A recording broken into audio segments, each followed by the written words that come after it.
جی long march ہونے جا رہا ہے پی ٹی آئی کی طرف سے. اس چیز کے جو اشارے ہیں وہ دیے جا رہے ہیں اور 2 ہفتوں کا الٹیمیٹم جو ہے وہ حکومت کو دے دیا گیا ہے. خان صاحب بارہا آپ نے خان صاحب کو کہتے ہوئے سنا ہوگا کہ الیکشن کو جو ہے وہ جلدی کرانا چاہیے, نہیں تو پھر وہ کوئی ایکشن لینے کے لیے جو ہے وہ مجبور ہوں گے.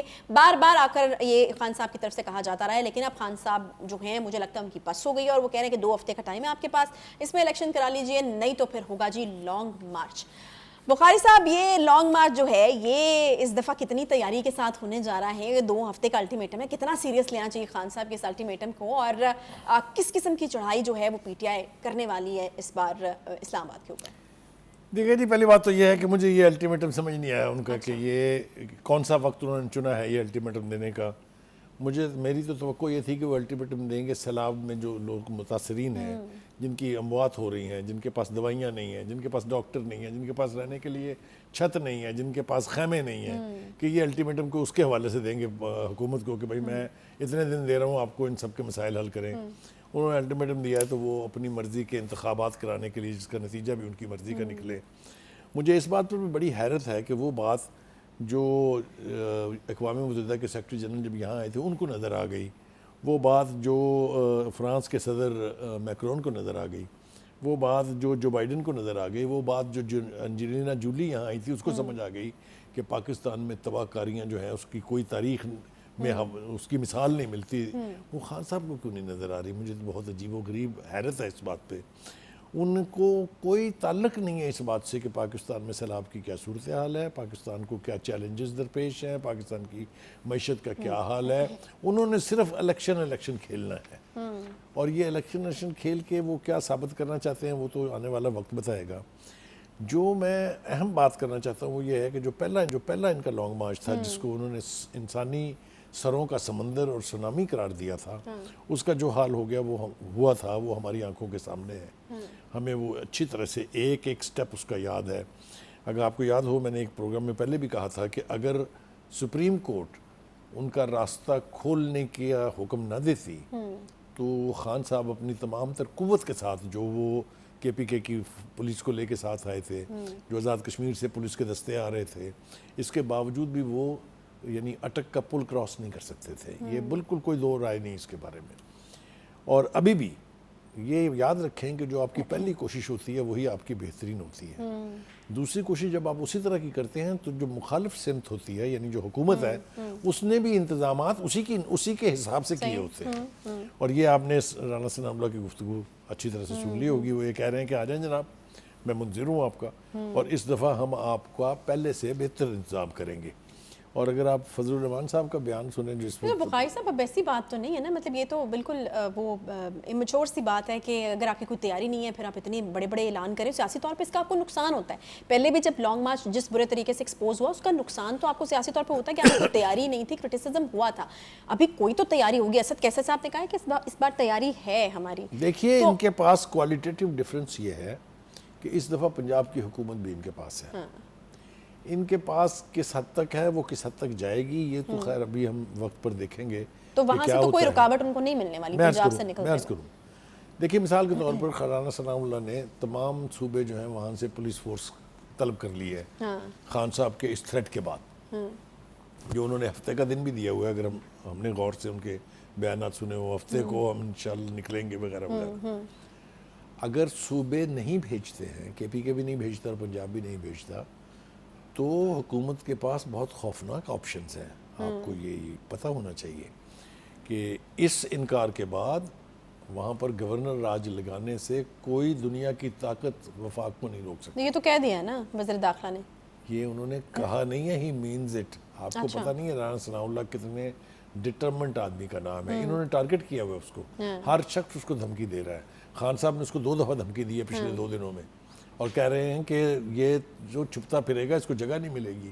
ایک افتخار دورانی صاحب ہیں تو وہ دھیمے مزاج کے آدمی, لیکن انہوں نے بھی ایک ٹی وی پروگرام میں بیٹھ کے کہا ہے کہ تم گھٹنوں کے بل چل کے آؤ گے, عمران خان سے تم معافی مانگو گے, تمہیں معافی نہیں ملے گی.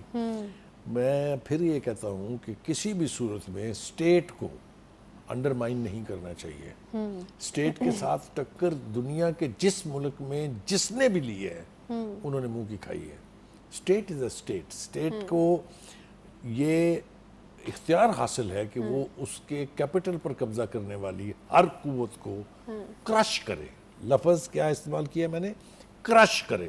اور کرش کرنا چاہیے کیونکہ یہ خطرات تو دشمنوں سے ہوتے ہیں. یہ خطرہ تو ہمیں ہندوستان سے ہونا چاہیے کہ وہ ہمارے کیپٹل پر قبضہ کر لے گا، جیسا کہ ڈھاکہ کے معاملے میں ہوا تھا. ابھی تو ہمارے فوجی جنگ لڑ رہے تھے باقی کے سارے علاقوں میں، لیکن چونکہ ڈھاکہ فال ہو گیا تھا تو یہ جو کیپٹل کے اوپر قبضہ ہے، یہ چاہے پاکستان کا بدترین دشمن کہے کہ میں کروں گا یا پاکستان کے پولیٹیکل فورسز کہیں، اس کی اجازت نہیں ہونی چاہیے. لیکن بخاری صاحب دیکھیں 2014 کی ایک مثال ہمارے پاس موجود ہے. طویل ترین دھرنے کا وہ پیریڈ تھا، تمام چیزیں اس وقت بھی ہوئیں. اس وقت بھی مسلم لیگ نون جو تھی وہ حکومت میں تھی. کیا بدلہ کیا ہے؟ کیا آپ کو لگتا ہے کہ پی ٹی آئی کے پاس وہ طاقت نہیں ہے، یا نون لیگ کے لوگوں کا ڈیل کرنے کا طریقہ اس سے مختلف ہوگا، یا وہ کچھ سیکھ چکے ہیں اپنے پریویس ایکسپیرینس؟ مجھے آپ کی معصومیت اور سادگی دونوں پہ بہت پیار آ رہا ہے. جی. آپ 2014 کا حوالے سے اگر گفتگو کریں گی تو میں آپ سے کہوں گا کہ وہ جو ان کے والی وارث تھے، وہ جو ان کے سرپرست تھے، یہ فرق ہے، یعنی وہ آپ اب کہہ رہے ان کے ساتھ نہیں ہے. یہ آپ کے خیال سے بہت چھوٹا فرق ہے؟ نہیں، فرق تو بہت بڑا ہے. ٹھیک ہے. لہٰذا خان صاحب کو 2 مرتبہ سوچنا چاہیے کسی بھی ایکسٹریم سٹیپ پر جاتے ہوئے. اگر وہ نہیں سوچیں گے تو اپنا بھی نقصان کرائیں گے، پارٹی کا نقصان تو بہرحال ہوگا ہی. دیکھیے 2 باتیں یاد رکھیں. خان صاحب جو ہے نا وہ بادشاہ آدمی ہے. انہوں نے اپنے ایم پی ایز کو اپنی انا کی خاطر 2014 میں بھی 4 مہینے سے زیادہ اسمبلی سے باہر رکھا.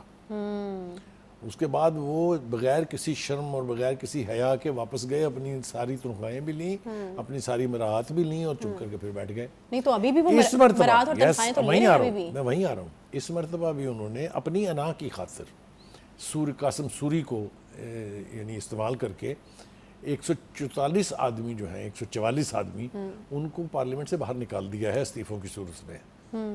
مجھے یہ سمجھ میں نہیں آتی کہ خان صاحب ایک لمحے کے لیے یہ سوچنے کو آمادہ نہیں ہے کہ یہ لوگ اپنے حلقوں میں واپس جا کے ووٹرز کو جواب کیا دیں گے کہ آپ کو ہم نے الیکٹ کیا تھا، آپ نے کیا کیا ہمارے لیے، آپ نے ہمارے مسائل کا کیا حل کیا. یہ کرپشن نہیں ہے کہ آپ جس عوام کے پیسے سے مراحت اور تنخواہیں لے رہے ہیں اس کو آپ سرو تو کر نہیں رہے، تو پھر آپ کس مد میں لے رہے ہیں؟ اب آپ مجھ سے ایک قدم آگے جا رہی ہیں. اچھا. آپ کا سوال کافی پرووکیٹو ہے. یس، یہ بات ہے، یہ سوال پوچھے جائیں گے. یہ نہیں ہو سکتا. ووٹر بہت ظالم چیز کا نام ہے. ایک ہی تو وقت ہوتا ہے جب آپ الیکشن میں ان کے پاس جا کے بھیک مانگتے ہیں ووٹس کی.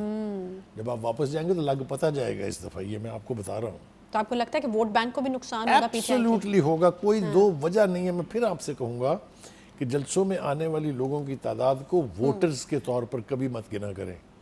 یہ مس نومر ہے. اس نے ہمیشہ لوگوں کو غلط فہمی میں ڈالا ہے، اور جب انہیں نجائز نتائج بھگتنے پڑتے ہیں تو وہ پھر اپنے بال نوچتے ہیں. ٹھیک ہے. اچھا، اسد کیسر صاحب نے چونکہ ایک سٹیٹمنٹ دیا اور بڑا امپورٹنٹ ہے، یہاں پر اس کو ذکر کرنا ضروری ہے. وہ کہتے ہیں کہ ہمارے پاس کے پی اور پنجاب اسمبلیوں کو تحلیل کرنے کا جو آپشن ہے وہ موجود ہے. تو یہ آپشن آپ کو کیا لگتا ہے کہ جب خطرہ سر پہ منڈلانے لگے گا، گورنر راج لگنے کا، تب استعمال کیا جا سکتا ہے، سوچا جا رہا ہے، یا آپ کو لگتا ہے کہ نہیں یہ ایسے دھمکی ہے؟ اسد کیسر صاحب ویسے تو ڈھنگ کے آدمی ہیں، ہماری ملاقات ہے ان سے.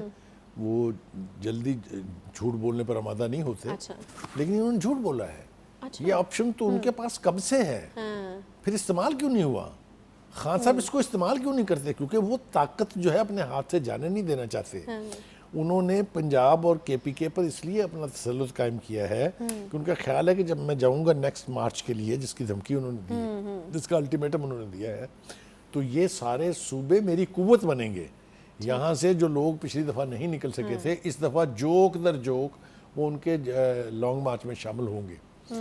لیکن وہ یہ بھول رہے ہیں کہ یہ آپشن آپ کے پاس ہے کہ آپ اسمبلیاں توڑ دیں تاکہ انتخاب، یہ بالکل ٹھیک آپشن ہے. اگر وہ اسمبلیاں توڑ دیتے تو یقینی طور پر حکومت کے پاس، الیکشن کمیشن کے پاس کوئی دوسرا راستہ نہیں رہتا